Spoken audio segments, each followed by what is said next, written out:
Yeah,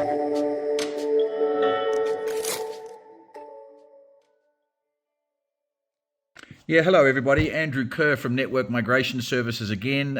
Just giving a bit of an update on decisions made or not being made, shall we say, at the moment by Immigration New Zealand. Just a reminder, we are doing a webinar next Wednesday. Next Wednesday's date, of course, is the 7th of July at 8 p.m. in the evening, South African time. So please listen to the webinar for any further updates. Plus, of course, we'll be talking about Australia and New Zealand immigration at those times as normal. So that's Wednesday, the 7th of July at 8 p.m. South African time. Wherever you are in the world, please, you're welcome to join. Drop me an email to andrew@networkmigration.com if you want the link to that webinar next Wednesday. Other than that, there was an announcement overnight. We've been expecting it anyway from Immigration New Zealand. We are doing an email to all of our clients today. We got the announcement this morning, SA time. I'm just going to read something to you. Immigration New Zealand has suspended visa processing for most individuals who are outside of New Zealand unless they meet the strict border exception criteria or are currently on in a COVID-19 quarantine-free travel zone. Can't be many of those around, I'd imagine, at the moment. But anyway, the government has extended the suspension to the 6th of February 2022. This suspension can be lifted if the border restrictions change. Clearly, Immigration New Zealand will continue to process visas for those who are not subject to COVID-19 border restrictions and for those who have gained a border exception. Pretty much what that means, ladies and gentlemen, it's business as usual for the past year and a half. In other words, the only people that are going to get into New Zealand at the moment are the people that are applying for a critical purpose travel visa, which of course gives you the right to work.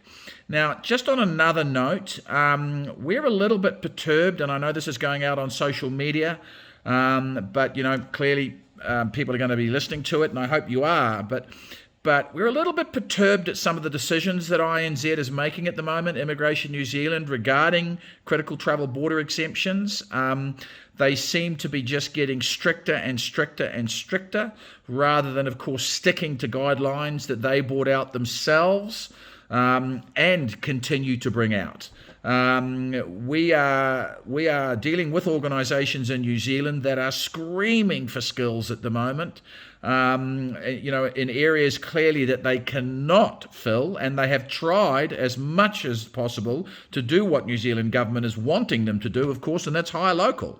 But if there's no local people available, because they might already, of course, have jobs. They might, not be looking to, of course, move companies. When you consider that New Zealand has got around a 1% growth rate, a lot of these, of course, positions are not able to be filled by current New Zealanders.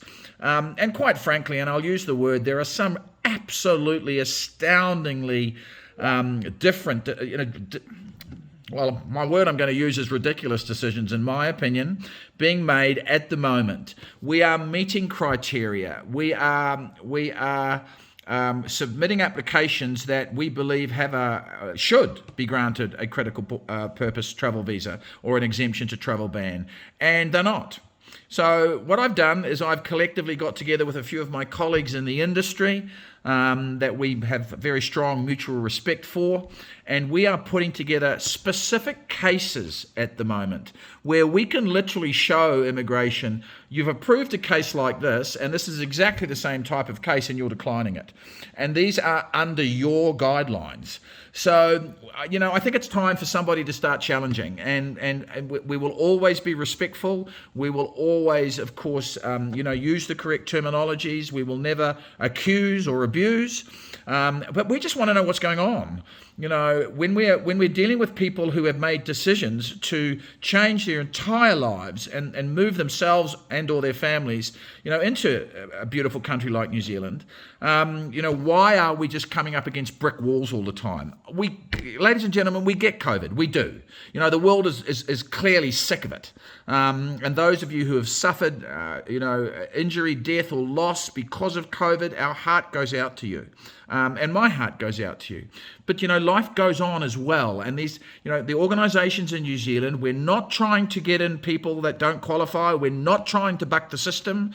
We are only trying to assist people that we believe have a strong chance and in fact are receiving job offers in New Zealand at high salaries that meet the requirements set out by Immigration New Zealand, and they're still questioning it.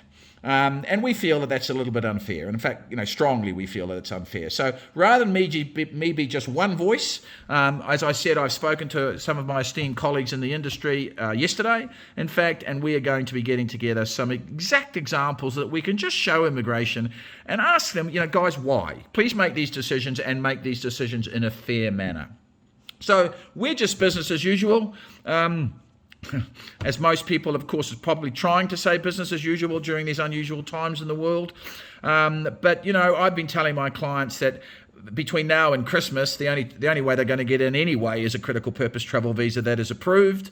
And I was suggesting to clients that, of course, if that isn't approved, that they will be able to travel to New Zealand early next year. And hopefully that is the case.